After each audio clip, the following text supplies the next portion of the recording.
Y de la comunicación pública, de la comunicación de gobierno, los proyectos que tienen que ver con las tecnologías, Internet, como decíamos, para acortar brechas, reducir pobreza, facilitación de trámites. Ahora vamos a lo que tiene que ver con la parte económica. O sea, ¿qué proyectos tiene el Ministerio de Industria y Comercio que tiene que ver con el Paraguay al mundo por un lado, pero también por el otro lado lo que es acá en el país, los proyectos inmediatos a corto plazo? Así es que agradecemos el tiempo, la presencia de la ministra de Industria y Comercio, Liz Kramer, acá con una agenda cargada de actividades, pero bueno, ya me imagino unos días después de haber asumido ministra con conocimiento de este otro terreno, ¿verdad? Porque sabemos que viene, en algún momento estuvo ya por función pública. Por la función pública, bueno, estuvo mucho tiempo en turismo, pero también en Rediex, ¿verdad? Así es. Así es que, bueno, gracias por estar aquí, Liz Kramer. No, a ustedes muchas gracias por la invitación, realmente un gusto poder estar en esto que es la herramienta comunicacional tan poderosa de la TV pública y con ganas de contarles cosas, así que ustedes me dirán por dónde empezamos. Y sobre todo, o sea, viendo, son ejes, cuando uno habla de industria, es un área, uno no puede dejar de hablar de comercio, MIPYMES, y es como que todos con exigencias parecidas, pero diferentes a la vez, ¿no? De hecho, el Ministerio de Industria y Comercio, industria es lo que más suena porque es el primer digamos, el nombre que lo lleva así, pero es el Ministerio de Industria, de Comercio, valga decir que es de bienes y de servicios, y también tiene un viceministerio de MIPYMES. Digamos que todo el sector empresarial del país, de alguna manera, es nuestro usuario, nuestro cliente, nuestro usuario, como queramos llamarlo. Son objeto de nuestros servicios, por decirlo así, todo el sector productivo del Paraguay también desde el punto de vista empresarial. Entonces, desde el punto de vista institucional está la División de Industria, de Comercio, de Bienes y Servicios, repito, y el de MIPYMES, que es el viceministerio más joven, es un viceministerio que tiene una agenda bastante propositiva, bastante incipiente aún, pero que al mismo tiempo, al ser la gran mayoría de las empresas en el Paraguay, algunos dicen entre 70 y otros hasta 90% del tamaño de las empresas en Paraguay, las llevan a estar dentro de lo que serían las MIPYMES. Entonces estamos hablando prácticamente de la absoluta mayoría del sector empresarial paraguayo. Y entonces ese viceministerio de MIPYMES abarca industria y comercio, bienes y servicios sin duda. Es un ministerio muy amplio en sus facultades, es relativamente pequeño como institución, y sin embargo tiene muchas relaciones, muchos procesos, mucha injerencia en muchos subsectores de la economía y por eso la complejidad. Es bastante complejo a pesar de lo pequeño que es. Sí, porque así como ya lo estaba diciendo, ¿verdad? Es pequeño pero tiene complejidades, incluso tiene áreas que tienen que ver con el comercio exterior o hasta presencia en algunas embajadas, o sea, hasta ese punto llega. Sí, tenemos agregadurías comerciales, vendrían a ser, que comparten, comparten ese rol o están dentro de las embajadas paraguayas, sobre todo en lo que es atracción de inversiones. Así que, bueno, de hecho nuestro vínculo con relaciones exteriores es muy estrecho. Todo lo que tiene que ver con atracción de inversiones empieza, ¿no?, desde un interés de afuera y un vínculo de cómo nos ven afuera y de qué es lo que disponemos de información institucional del Paraguay. No digo solo de promoción, sino institucional propiamente. Y ahí Relaciones Exteriores es quien lleva, sin duda alguna, las relaciones bilaterales. Las negociaciones de Paraguay, también nuestros vínculos en Mercosur, con la Unión Europea y demás, o con el mundo en general, son resultado de negociaciones que el Estado paraguayo ha hecho, liderados por Relaciones Exteriores. Entonces, nuestro vínculo es estrechísimo, muy vinculado en las embajadas propiamente en el punto de vista operativo, en lo que es promoción de imagen país y, por supuesto, atracción de inversiones. Por ejemplo, cuando hablamos de la industria, y uno de los grandes desafíos justamente es cortar la brecha, el tema de sacar a los paraguayos que están en la pobreza. Una de las salidas es justamente darle trabajo, y eso pasa diametralmente por las que son las industrias o las pequeñas y medianas empresas. ¿Cómo hacer para seguir ese crecimiento de dar, porque es hablar país, es hablar internamente, es hablar de crédito, es hablar de MIPYME que tengan menos proceso y dar oportunidad a los jóvenes? Ese desafío, ¿cómo lo encaran? Bueno, de hecho, cuando hablamos de prosperidad o desarrollo humano, estamos hablando de prosperidad y eso significa que la economía permee. Los grandes números de la macroeconomía, si no le llegan a la gente, se quedan en eso, en cifras que no pueden sentirse en el bienestar de las personas. Y ahí es donde el Ministerio de Industria y Comercio tiene una responsabilidad demasiado grande porque tiene un rol de fomento y otro rol de regulador. El rol de fomento del sector empresarial, del sector productivo, se da a través de estos subministerios que hemos hablado, estos viceministerios. Nuestro desafío ahí, por un lado, es hoy por hoy atender a la industria ya instalada, a quienes ya apostaron al Paraguay, a los diferentes sectores que ya hoy tienen un andamiaje, han invertido, ya tienen gente trabajando para ellos y demás, y sin embargo tienen todavía muchos desafíos en la competitividad de su sector. De ahí la importancia que en su momento tuvieron las mesas sectoriales de Rediex y que nosotros queremos volver a revitalizarlo debido al clamor de muchos subsectores de la economía que quieren una atención o necesitan una atención un poco más, un acompañamiento más cercano para aumentar su competitividad. La atención a la industria ya instalada a través de mesas sectoriales que vuelvan a rever o que vean o que potencien la competitividad de las mismas es como uno de los ejes. El otro es la atracción de inversiones, que obviamente continúa con todo lo que tenga que ver en general con atracción de inversiones, pero con un énfasis en atraer aquellos tipos de inversiones que hacen mucho a la imagen del país, que además de aportar económicamente y empleo y demás, puedan significar una bandera al mundo del cómo Paraguay está apostando. Paraguay es un lugar para apostar. El otro día teníamos el privilegio de inaugurar una fábrica noruega y que había decidido expandirse al mundo en 3 lugares, China, Paraguay e India. Y ya solo el solo hecho de que hayan escogido... Sudamérica, inclusive. Claro, de que nos hayan escogido para mí era un modelo, estoy muy interesada en entender esa selección y ese es, digamos, poder competir a grandes ligas, evidentemente nos da la posibilidad. Entonces, la atracción de inversiones en particular, vamos a prospectar a aquellas empresas que tengan estas capacidades adicionales, obviamente bienvenidas las demás, pero digamos, proactivamente vamos a ir por ellas. En cuanto al comercio, ahí hay un rol, digamos, muy importante porque hay inclusive muchos subsectores que entre sí tienen sus discrepancias, entonces nuestro rol de articulador es fundamental.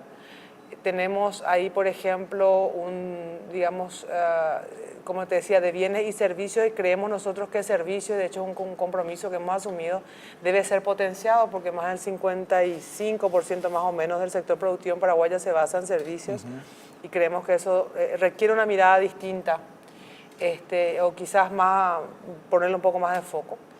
Entonces, la potenciación de eso. El otro eje es el de MIPYMES, como bien decía, potenciando el viceministerio. Nos encontramos que tenemos en el viceministerio como muchos programas que han surgido a partir de oportunidades de cooperación, pero que entre ellos tienen todavía desafíos de mejor aprovechamiento. La ley le da al viceministerio de MIPYMES la rectoría del fomento de las MIPYMES en el Paraguay. Nos dice que hagamos la rectoría, que hagamos el Sistema Nacional de MIPYMES y que de alguna manera concentremos, no operativamente, sino la rectoría, como bien dije antes, de todo lo que tiene que ver con fomento a MIPYMES, porque hay programas de MIPYMES y de emprendedurismo en trabajo, en mujer, en juventud, en muchas otras carteras de Estado y está bien que así sea, solo que nosotros vamos a hacer en los próximos meses, vamos a sistematizar eso, vamos a potenciar lo que es el Sistema Nacional de MIPYMES, vamos a ensamblar todas las cooperaciones en el Plan Nacional de Promoción de las MIPYMES, de manera a poder concentrar en una sola, toda la oferta pública, o sea, una sola fuente de información, toda la oferta pública de asistencia a ese sector.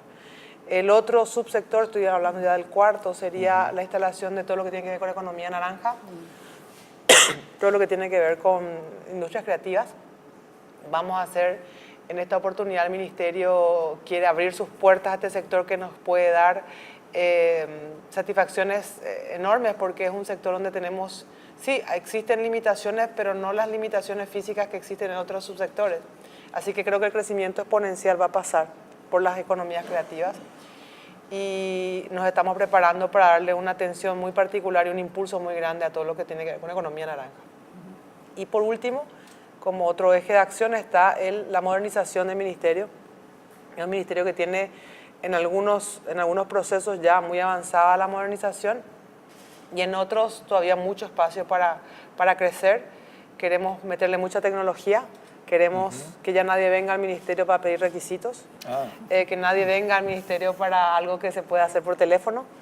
Queremos ser un ministerio del siglo XXI, de potenciación de todo eso, y que todo lo que hagamos, por ejemplo, temas de formación, de apoyo a las MIPYMES y demás, también tenga toda su versión digital, elaborada para ser digital, no solo digitalizada, sino elaborada para ser digital, y que sea un centro de información realmente de todos los servicios que puede ofrecer el Estado a través de la tecnología de nuestro ministerio, ¿no? Mucho trabajo en pocos días, ¿eh?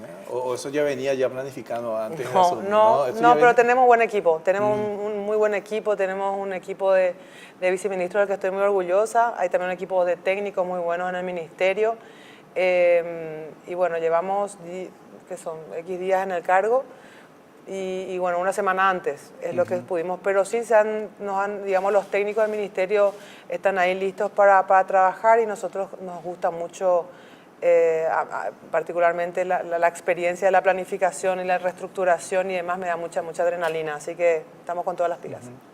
Cuando hablamos también de esto, ¿cuáles son los números que se encuentran hoy en el sector y cuáles son esos desafíos que se tienen a llegar, por ejemplo? Si hablamos de industria, cuando hablamos de comercio no podemos dejar de hablar del tema contrabando, Sí. no podemos dejar de hablar de la industria nacional. Estamos en un buen momento en el cual uno habla de productos lácteos y uno no piensa en otra marca que no sea la nuestra, o la carne. Hay progresos en el cual el sector privado, conjuntamente también con el sector público, ha sabido madurar, ¿no? Ahora, ¿cuál es el siguiente paso exponencial que hay que dar dentro de este proceso? Como te decía, varias cosas ahí. Uno, con el tema del contrabando, por ejemplo, concretamente, es el gran desafío. En estos últimos años no ha habido una presión muy grande porque la diferencia cambiaria no se prestaba. Ahora vamos a tener mucha más presión. Hay un organismo creado por decreto que es una unidad de lucha contra el contrabando, que es digamos, una unidad interinstitucional. Dios mediante, en estos días se finiquita el nombramiento de quien va a liderar eso, y les garantizo de que va a ser una persona con muchísimo prestigio de liderar procesos anticorrupción, de procesos muy fuertes, así que va a tener todo el respaldo del presidente de la República, va a ser oficina en la unidad de gestión, va a estar muy vinculado con toda la fuerza que ello implica, y cada uno desde su rol. Nosotros en el Ministerio de Industria y Comercio tenemos concretamente nuestra pertinencia dentro de esa lucha, que es en el de comercio interior y en el tema de fiscalizaciones, y el público va a saber qué es lo que tenemos hoy, que es muy poco para hacer esa lucha, y sin embargo, ¿a qué tenemos que llegar? Vamos a contar qué tenemos para hacer nuestra parte. Vamos a hacer todo lo máximo con eso, pero vamos también a luchar por tener las condiciones que nos permiten dar un mejor desarrollo. Eso en cuanto al contrabando. Por tanto, Dios mediante, creo que en la próxima semana, días más, se va a estar informando de cómo esa unidad, de quién la va a liderar, y cómo nos vamos a sumar las instituciones en esto, que debe ser una causa nacional, porque el contrabando es un tema que nos afecta absolutamente a todos los ciudadanos del país, ¿no? En cuanto a la industria nacional, como bien te decía, uno de nuestros primeros ejes es la atención a la industria nacional ya instalada, y entonces, aparte de la atracción de inversiones, pero el análisis de ver en cuáles sectores está ya bien instalado, cuál es el siguiente paso en su matriz de competitividad. Eso se ve en forma sectorial, de ahí la importancia de volver a reactivar las mesas, o si no es necesario, pues si hay un sector fortalecido a través de un gremio, etcétera, entender cómo ese sector, en qué etapa está ese sector de esa competitividad, y entonces a partir de ahí dar el siguiente paso. El siguiente paso depende de qué sector estemos hablando. No es lo mismo el sector cárnico. El sector cárnico hoy está hablando digamos, de nuevos desafíos. En algunos casos son nuevos mercados, en otros mercados son cortes más premium. Estamos hablando del desarrollo de la carne porcina, o sea, la exportación de otros rubros de carnes. Habida cuenta que nosotros llamamos carne solo a la vacuna, pero en realidad son carnes, ¿verdad? La carne de pollo también, que tiene todo un espacio para crecer. Cada subsector tiene un estadio y un siguiente paso que dar. Cada subsector tiene, digamos, un sector privado que conoce bien y que demanda del Estado paraguayo un apoyo para el siguiente paso. Así que en cada uno de esos subsectores, especialmente los que son fundamentales o prioritarios o más evidentes para nuestra competitividad económica, van a tener de nosotros un acompañamiento sectorializado. Bueno, Hay mucho para hablar, así es que agradecemos el tiempo a la ministra. Hay varias preguntas puntuales para desarrollar sobre lo que tiene que ver con este país que finalmente tiene presencia en muchísimos otros países, ¿verdad? Paraguay hoy por hoy despliega sus alimentos en el mundo entero, está dando a alimentar a muchos países. Veíamos estos días la presencia de cataríes, nos gustaría hablar también sobre eso y los proyectos que tienen que ver con esos sectores. Estamos hablando con la ministra de Industria y Comercio, Liz Kramer. Vamos a una brevísima pausa, ya volvemos.